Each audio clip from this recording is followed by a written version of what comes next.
There are 5 names seemingly in this race, and let's get you details of who these 5 leaders are of the Aam Aadmi Party, their strengths as well as their weaknesses. Perhaps it will help us explain who exactly could be the chosen one by Arvind Kejriwal. The first name in this race is, and currently functioning as the de facto CM essentially, Atishi. She oversees 14 portfolios, crucial ones at that, and that's the highest number held by a minister in the Delhi government. So obviously, because of the number of portfolios she has, she's got a ton of administrative experience. So knows Delhi bureaucracy also extremely well. For her to take over as the chief minister won't be challenging, and Arvind Kejriwal knows full well that it means it will be extremely smooth. So she knows Delhi bureaucracy well as well. Biggest woman face of the Aam Aadmi Party. And that's an important one because there are some reports that suggest that Arvind Kejriwal could pick a woman to be the next chief minister of Delhi. If that's the case, she most definitely has a good chance of being chosen by Arvind Kejriwal. And remember, when he was behind bars and there was this entire controversy over who would hoist the tricolour on August 15th, Kejriwal banked on his aide Atishi and gave her name. So it's clear that she is Kejriwal's confidant, someone he truly deeply trusts.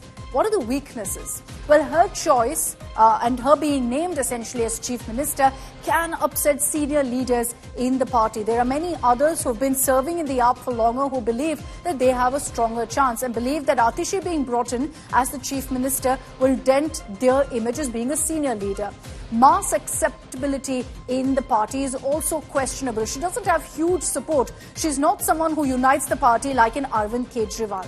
And also the question then arises about whether AAP cadre will actually accept her. While there's a lot of talk that whoever it is will be a puppet CM and Kejriwal will be calling the shots, it's important to have a face who's acceptable to the cadre, especially with elections coming up.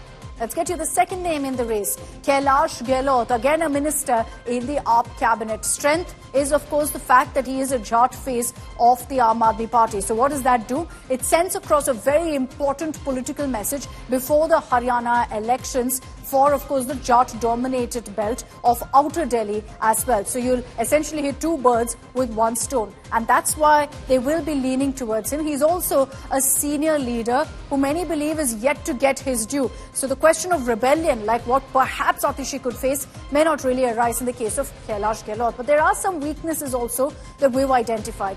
Not as much administrative experience as Atishi. And the other big Achilles heel for him is that he's accused in an alleged transport scam.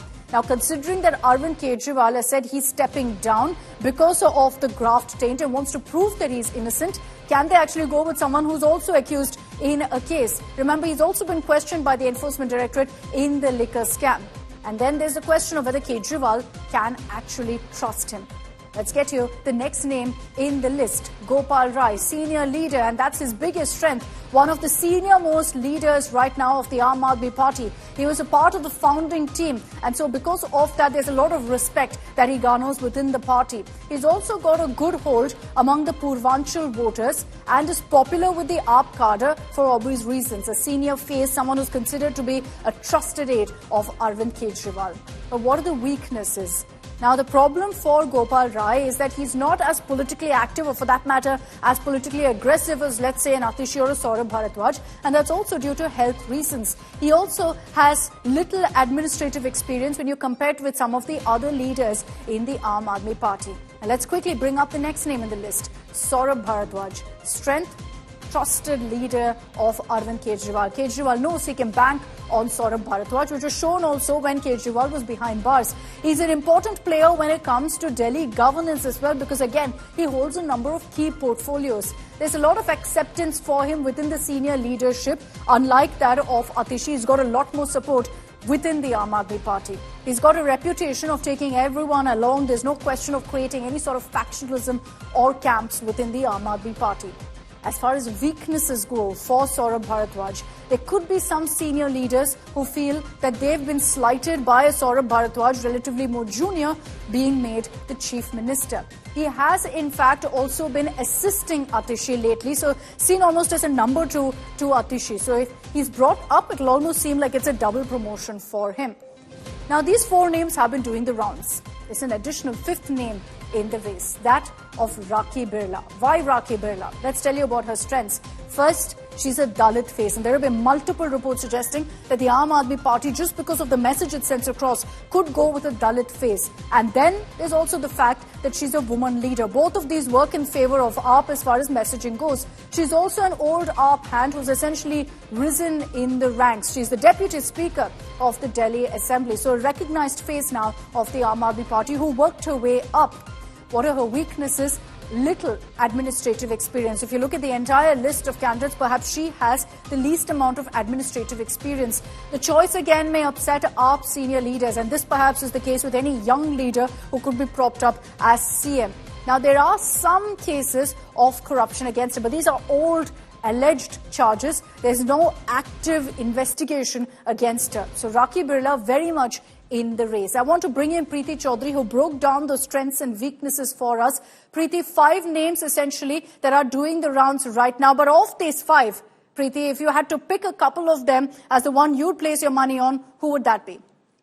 I wouldn't. Akshita, I'm not going to bet on this. It'll be foolhardy, to pick a name. Some would suggest it could be an abject outsider and a possible sitting Rajya Sabha MP. The only person who knows right now is Arvind Kejriwal. What's really important to understand that as we speak, the highest decision making of the party, the PAC, is already meeting at Arvind Kejriwal's residence, and that's the top leadership. They will now deliberate, decide on a name. That name tomorrow morning is going to be discussed where the legislative party is concerned. And once that name is mooted, accepted by the legislative party, that is when Arvind Kejriwal is going to quit. And by the afternoon, trust, at least what my sources are saying, is that the name of the new Delhi Chief Minister would be announced.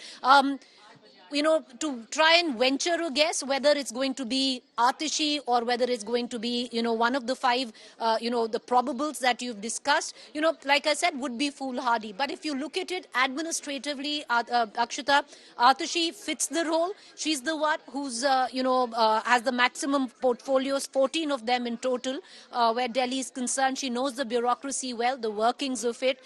She's been the de facto number 2 right now where Delhi comes into question. She was the one, like you pointed out, that Arvind Kejriwal picked, for the tricolour unfurling. But having said that, and that's as a journalist, if you look into it, should Arvind Kejriwal or will Arvind Kejriwal make an administrative decision or a political decision? Because from now, the next 5 months, you will need a chief minister on which the political messaging is strong, because, it's going to be a fight to the finish. You're already fighting with the LG taking control of most of the governance where Delhi is concerned. So you need to also deliver a political message. Now, where will the Aam Aadmi Party go? Because if you want to pick somebody politically, then one would think a Dalit face like Rakhi Birla, she might be young, she's a woman, she's a Dalit face, that could work for the Aam Aadmi Party. Because why is also the Aam Aadmi Party wary going into this election? It's not just the graft taint on Arvind Kejriwal